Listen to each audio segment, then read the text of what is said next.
I was like sitting in my apartment in Brooklyn, counting, putting cash into piles of 10s and 20s. And like, from this food truck, my employee delivers me a bag of actual cash. And I'm sitting there in my apartment in my nightgown, counting cash and just drinking alone at like 10 p.m. at night. And in my mind, that was the reward because I'd succeeded. Welcome to Sober and Lit, the podcast for women who want to get sober, stay sober, and live a life that's way more lit than it ever was with wine. We're your hosts, Ruby and Susan, two alcohol freedom coaches keeping it real with stories, tools, and zero judgment. Whether you're sober curious or all in, you're in the right place. Let's feel lit, alcohol free. Hi, welcome to the Sober and Lit podcast. Ruby and I are super excited to be here with you today, and we have a special guest today, Deborah C. Smith. Hi, Deborah. Hello. Thank you for having me. So wonderful. Well, let me introduce you, and then we can jump into your story. I'm really excited to share with our audience. So Deborah C. Smith is a business coach and a marketing strategist who helps female solopreneurs turn their expertise into streamlined, profitable online businesses. She specializes in working with women who are ready to grow but feel overwhelmed by scattered marketing, unclear messaging, and disconnected systems. Oh, I can relate to that. Yeah, everyone, that's all of us. Yes, and through a blend of strategic funnel design, magnetic messaging, and mindset work, Deborah helps her clients simplify their marketing, attract aligned clients, and build sustainable revenue without relying on constant content, or complicated tech. She is the creator of soul-aligned six-figure systems and host of the Mindset to Market podcast. But she also has a sobriety story, which I learned when I met her at PodFest. Yes. And so we're going to dive into that a little bit before we talk to her about how, what a successful entrepreneur she is. So your first successful venture into entrepreneurship was a juice company in New York City, which is no small feat. And I know when I've talked to you, you've kind of described your days, which sounded insane. So what did that life look like for you during those high growth, high stress years? Yeah, thank you for asking. It's funny because when I knew I was coming on this podcast, I started to think back to when was the first time I sort of admitted to myself that alcohol was impeding my growth, my success, or something like that. And it really goes back to how I got into that first business, because I was working basically as an event producer and marketing. I was the communications director for a pretty big organization in New York City. Very stressful, long hours, huge events, a lot of travel, a lot of casual drinking. Mm-hmm. And this was my late 20s. And so I started noticing I was just run down all the time. I was, 20 pounds overweight for my age, tired all the time, and just kind of not feeling like my life was on track. And it just kept nagging at me. A friend invited me to go to sort of like a live open house thing about holistic health coaching, which I knew nothing about.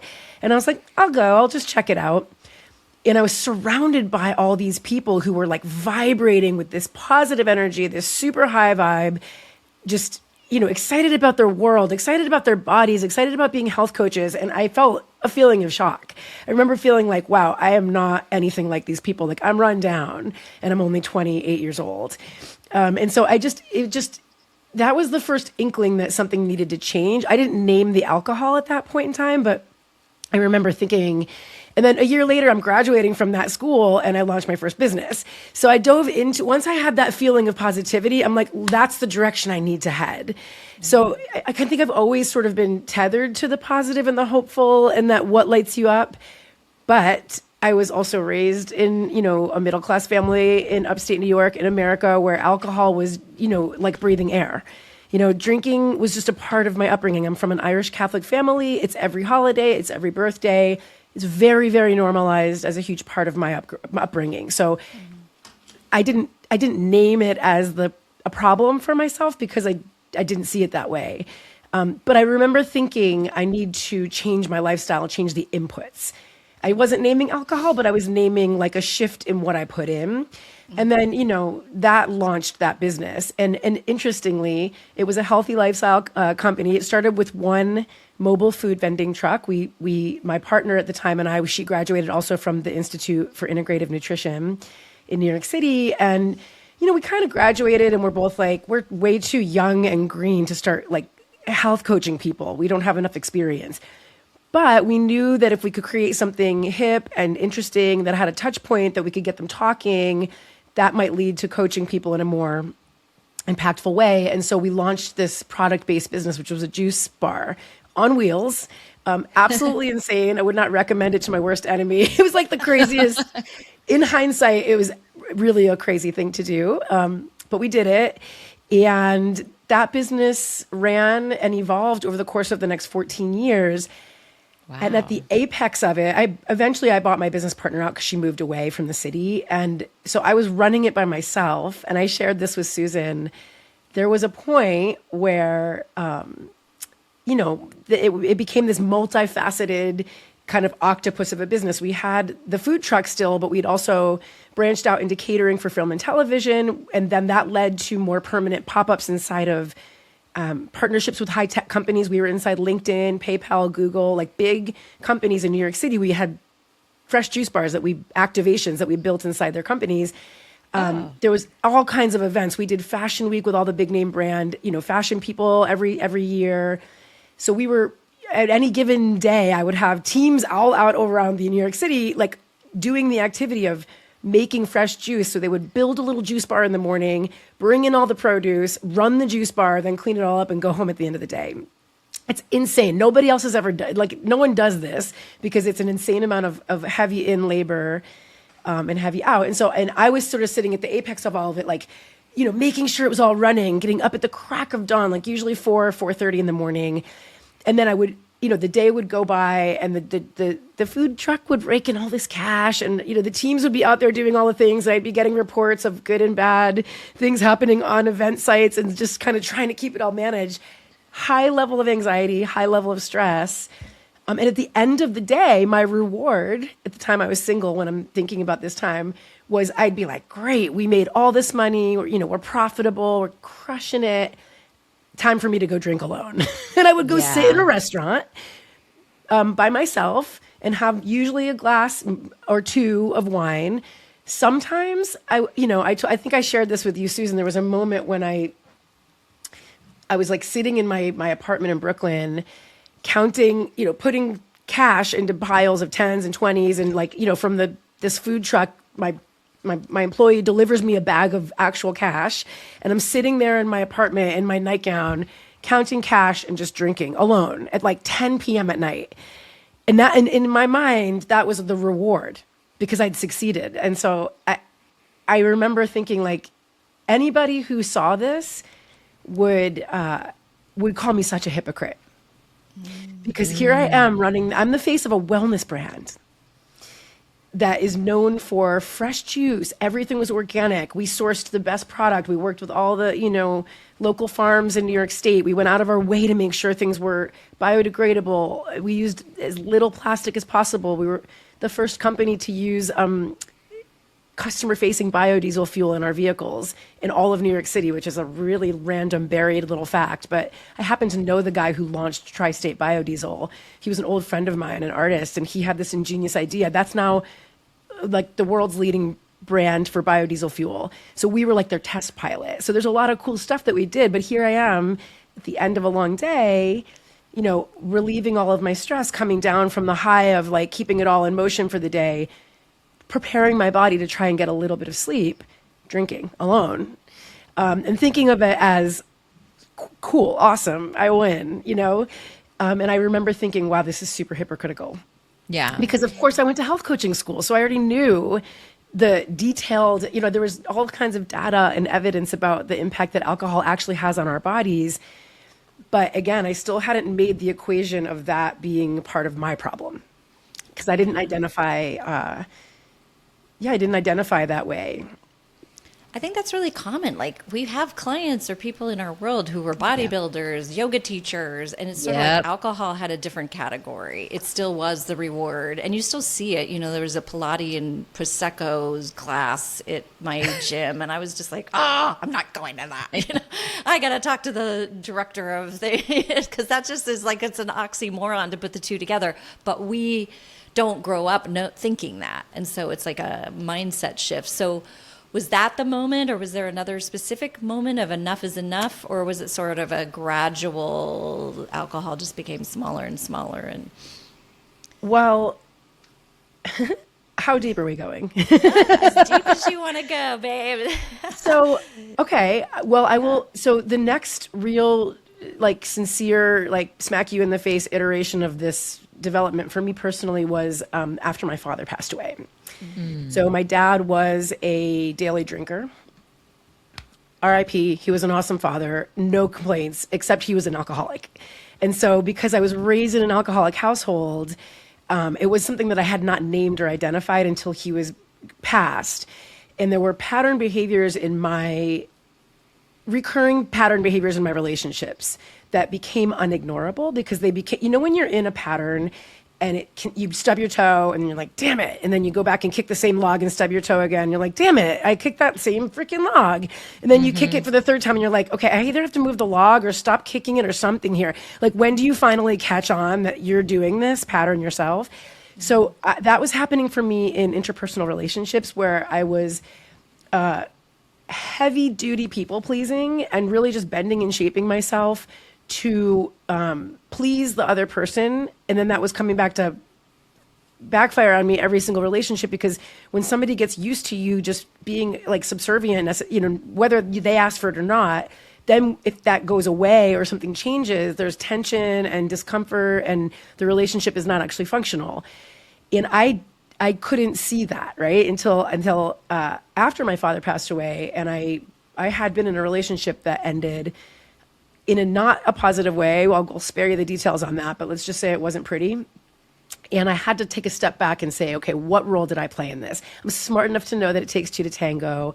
I'm smart enough to see that this is actually a pattern. This is not the first time I've had sort of a volatile ending to something where I just changed a little bit. And I was like, ooh, I have to look at this. And thank high heavens, a dear friend of mine, also a podcast host, actually. If you guys are familiar with there's a really great podcast called Sing for Science, and it's hosted by my dear friend, Matt White. Check it out. He's a rock star, an actual rock star. He just won a Webby, actually, this week for his podcast. So happy to shout him out. He handed me a little tiny copy of the book Codependent No More, which, if you're familiar, is the beginning of a long journey of really discovering your codependent behavior, people-pleasing behavior, and how that is the sort of default mechanism for people who are raised in an alcoholic household. So that's the first time I'm even considering this as a piece of the puzzle in my own life. But if you're familiar with the slogan, you spot it, you got it. We love our slogans, right? The sobriety community. So I read that book and was like, well, I cannot ignore that it's almost like I wrote this book. Like, I can't ignore that I could have written this book. I've got to look deeper into this. I'm smart enough to see that this is what's happening. And then that got me into some rooms that I needed to be in. ACOA, which is Adult Children of Alcoholics, helped me completely just get clear on the role that it played in my young life, watching an enabler parent tiptoe around a sort of a rageaholic parent. And I never would have seen that had it not been for these other, people in my life. So I'm really grateful to them. And then I just started observing. And from there, it was a long, slow trajectory to actually choose to put down social, casual alcohol. It was a long, slow journey. That was in 2008. And I didn't really fully say, okay, I really need to stop drinking until the pandemic, when I saw so many of my people in my life, peers, like ordering cases of wine, cases of vodka, because they're like, ooh, if we're going to be stuck inside. And that startled me, and it upset me. And the health coach in me was like, guys, that's going to do damage to your liver. Guys, that's going to ruin your skin. Guys, that's going to ruin your ability how are you going to survive? We don't even know what's happening here. Like, we're in a brand new situation where we're told that we can't, we have to spray down our groceries. Like we should be paying attention here, not numbing ourselves out. And so my husband and I had a chat with my husband. I said, I think I need to do no alcohol till we figure out what's going on here. I have a business. I have my mother that I helped take care of who had a stroke. I was like, I need my faculties in place. That was kind of I had enough of the pieces of the puzzle lined up from all these other incidents, but like the pandemic was where I had my aha, like, oh, we really actually need to just put the brakes on here, get the reins, and be conscious and be awake during whatever's happening. So that was kind of the big, let's do this moment. It's beautiful, though, that you were able to do that on your own. New York was such a scary place during the pandemic. My daughter lived there, and we were terrified for her, and just super scary. But so was it hard for you? I mean, what was the hardest part, or had all the pieces kind of fallen into place by then? And sometimes that happens. Well, admittedly, I said, okay, I'm not gonna drink any alcohol at all Monday through Saturday, but on Sunday, if we want to drink, we can. So my husband and I created Champagne Pizza Sunday. That's when all bets are off. Eat whatever you want, drink whatever you want, enjoy it however you want. As you can probably guess, it only took about 3 of those before I started realizing how horrible I felt the next day. Like I would wake up after a glass of champagne. After you bring it out a little bit, right? Your body gets is used to being sober, and then if you have a drink, it's like the impact is heavy duty. So about the 3rd or 4th week into that, I was like, I'm going to try a mocktail instead of the champagne this week. Like I just didn't want to have a headache. And so it was just paying attention to how I actually feel. Yeah, so beautiful. It took me a minute to actually get there, but then I got really excited about mocktails and was like, almost like beginner's mind from when we launched the juice bar, because one of my favorite things about making juice is that there's really alchemy to it. So a very delicious mixed juice has a bunch of different flavor profiles, different nutritional profile. So then I started experimenting with making my own tinctures and things out of herbs and just getting creative about how to make a mocktail that would actually taste kind of like a really good cocktail. And of course, now in 2026, we have, a plethora of companies that have caught on, and there's so many options that I'm just like, thank you, people. Because I can't launch another company, but I like having options.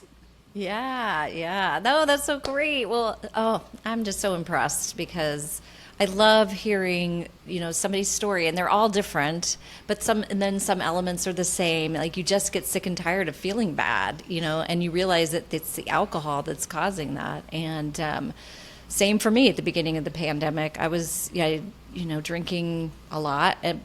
But before that, I'd had many times of taking breaks, and I just realized I was just going right down the tubes, and a lot of stress was happening.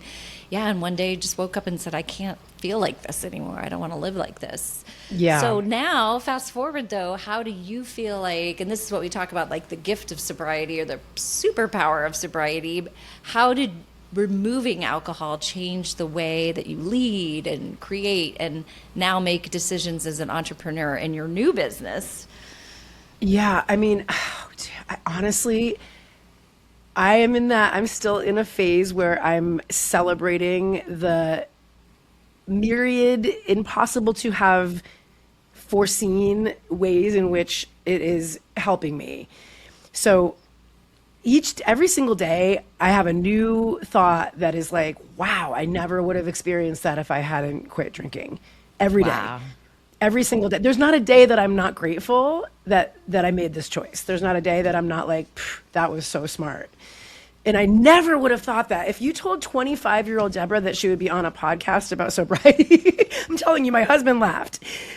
Because he knows the journey is exactly that. It's a journey. It's not like I think everybody it's just so pervasive, and it is physically addictive, and it is so damaging, and you just don't realize it until you do. And then once you do, the choice to have stepped away feels like such a gift.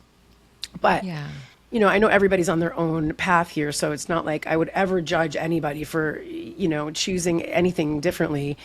I would just say, I used to have a lot of anxiety that I didn't even know I had.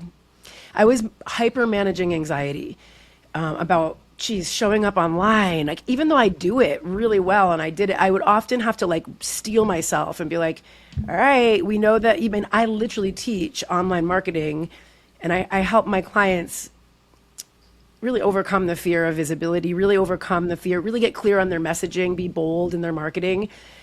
And because I've been doing it for so long, I felt really comfortable doing that. But if I'm being honest, I had to kind of like put on like almost a mask to do it every single day, because I'm like, well, I know I have to do this in order to get the result that I want, which is the visibility and the, the confidence and the whatever.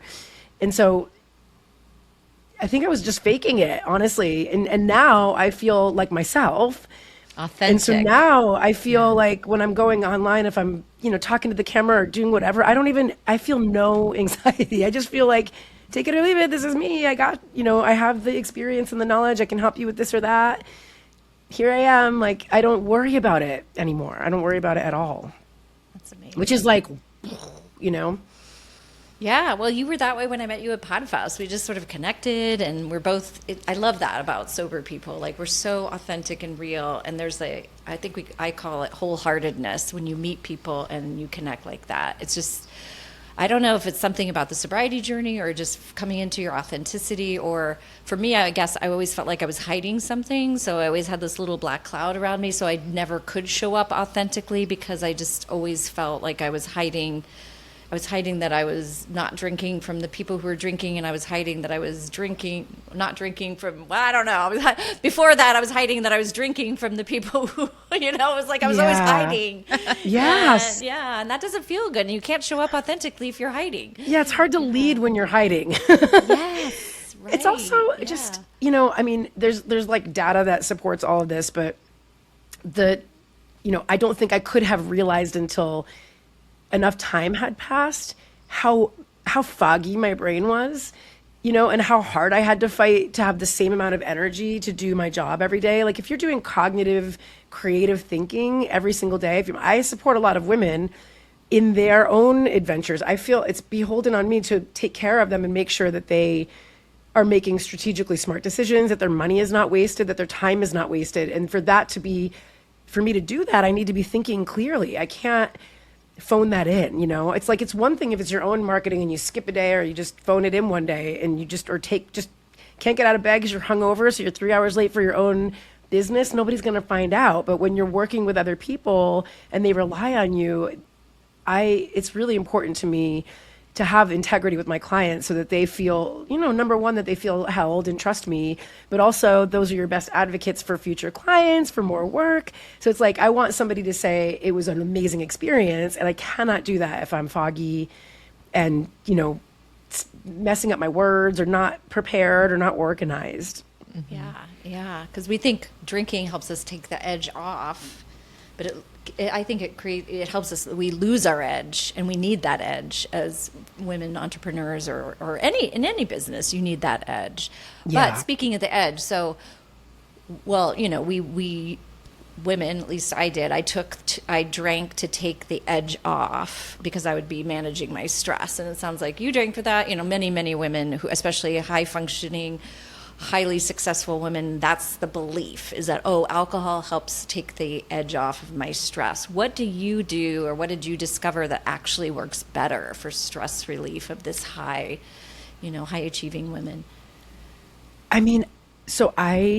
My favorite thing in the whole wide world, there's two things that are at the top, but if I had to, pick just one, I would say dancing.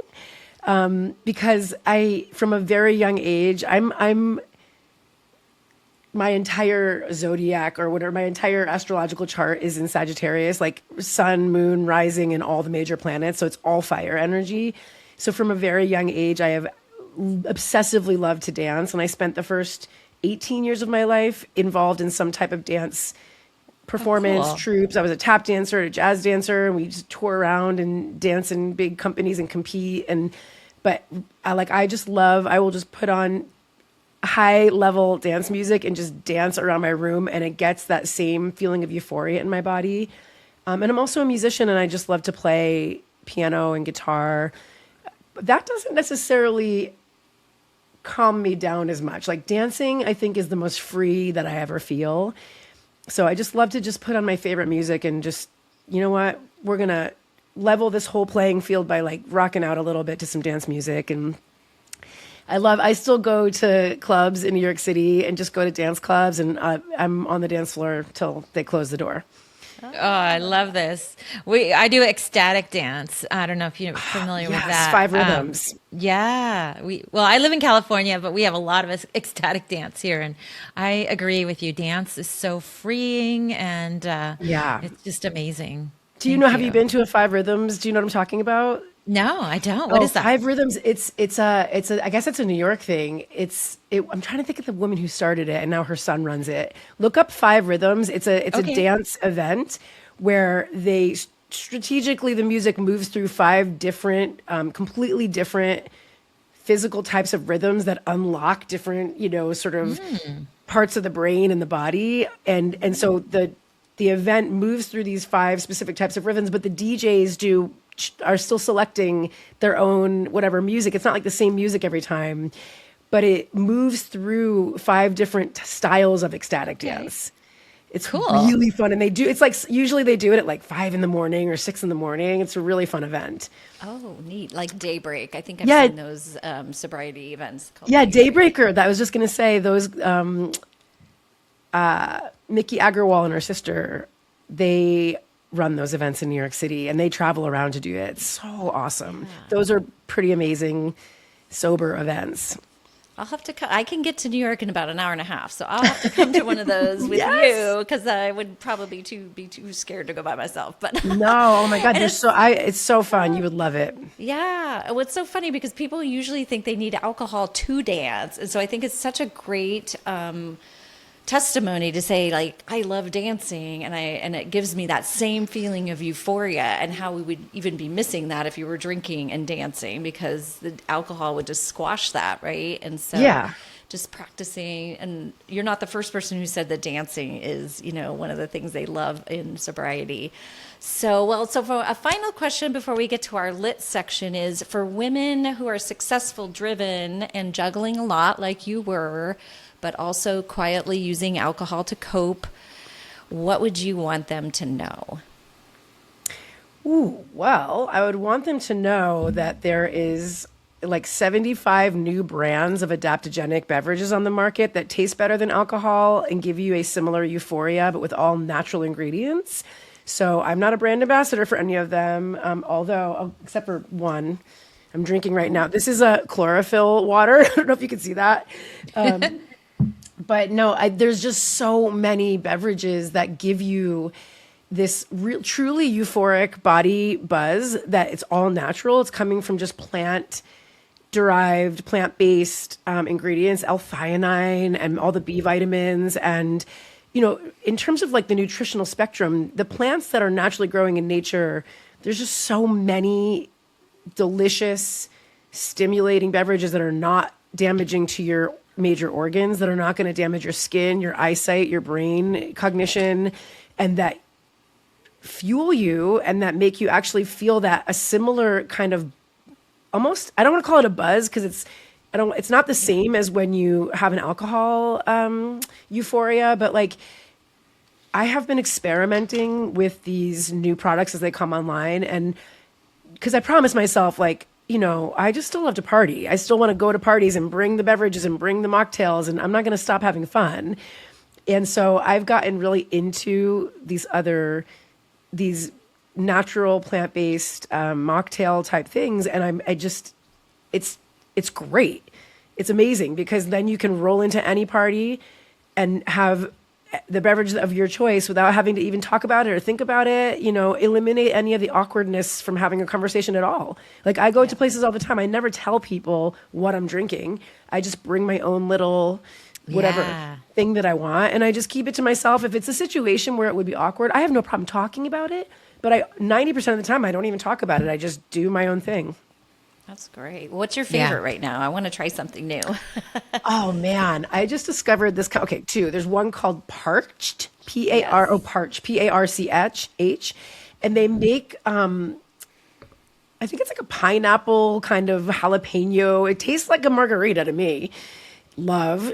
And then the Good Twin, that company makes a non-alcoholic sparkling beverage. So if you're going to a party and you want to have champagne, or like we did, I just hosted a birthday party for my friend and I got de-alcoholized red wine, de-alcoholized champagne. I had a whole non-alcoholic section. You can get anything. You can get mezcal, you can get bourbon, anything you like to drink. They now make it some type of similar product that has no alcohol. So it's an amazing new kind of, I think that's a lot of that stuff is pretty new. There's a brand called Free Spirit. Yes. They make the de-alcoholized more booze products. And then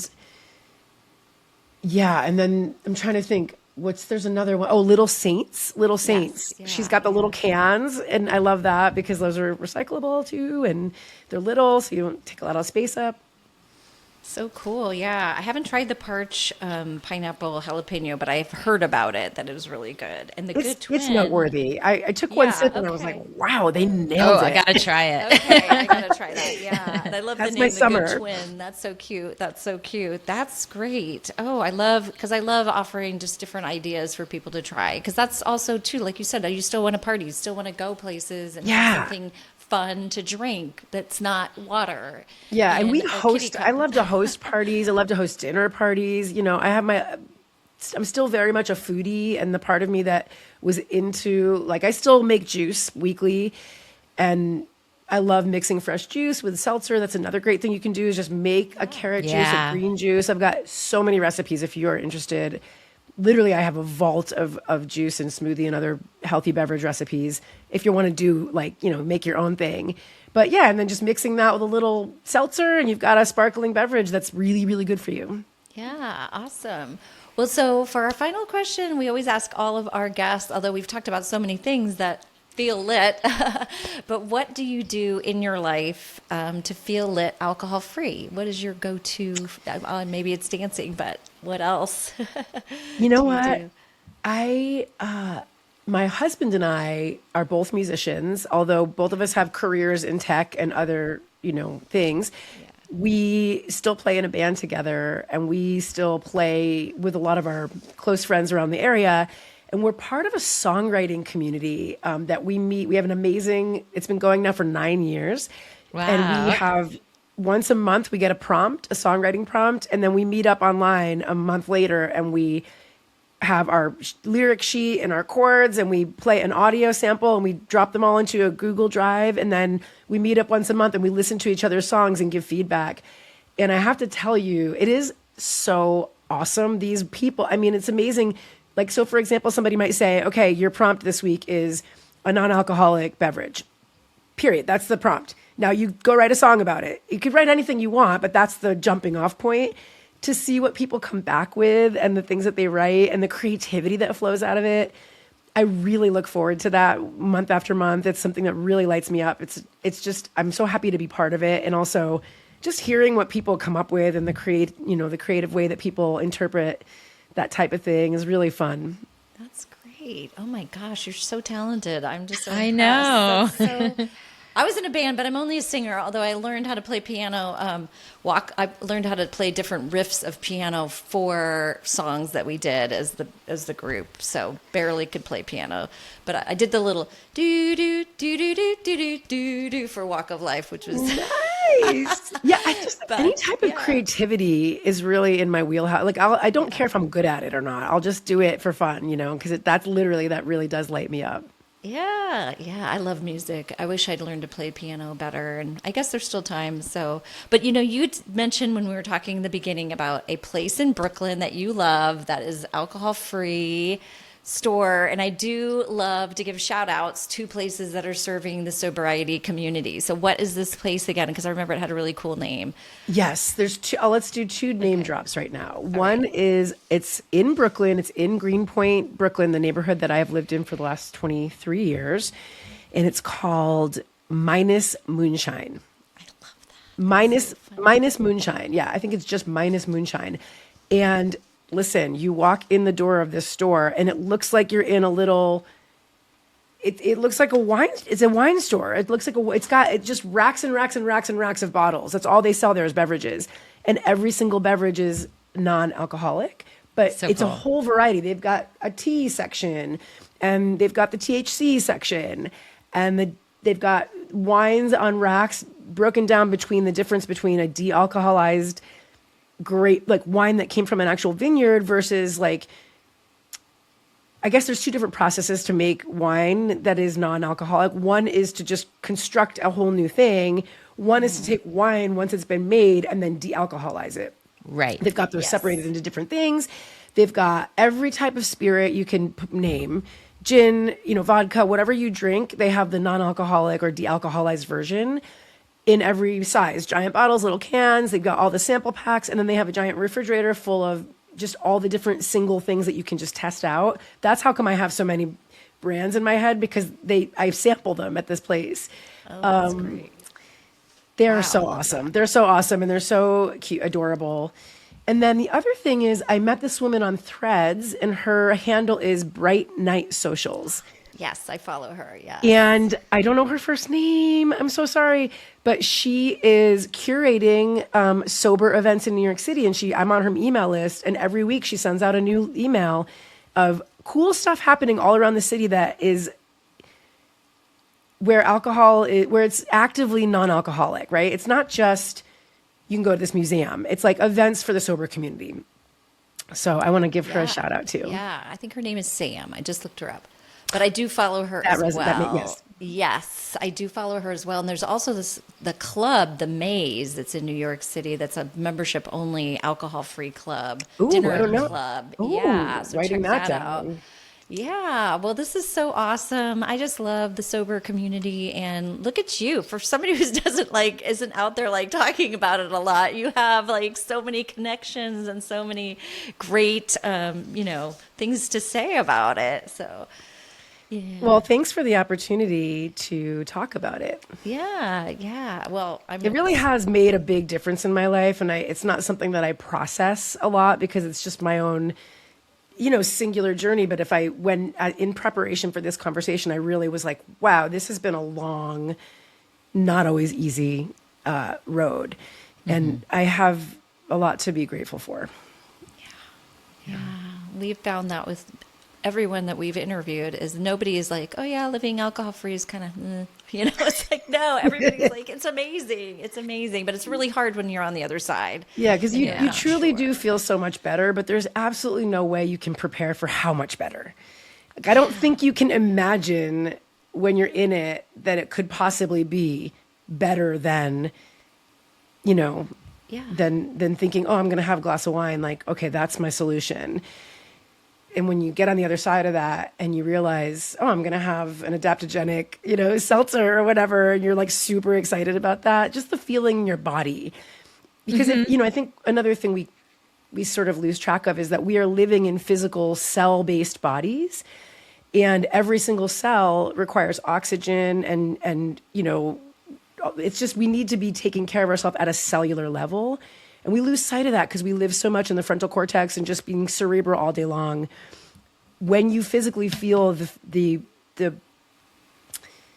levity, the lightness that comes along with sobriety, it's something you can't feel until you feel it. You can't know until you know it. So it's just kind of hard to explain. Yeah. It's better than we could even imagine or dream that it is, So that's so awesome. Well, we're going to let you go. Thank you so much for being here. Yeah, thanks for having me. Thank you, listeners. And remember to do something today that makes you feel lit. Yay! Let's go dance. Thanks so much for listening to the Sober and Lit podcast. If you enjoyed this episode, we would love it if you would subscribe, rate, and review. It really helps get the word out. And remember, do something today to help you feel lit. See you next week.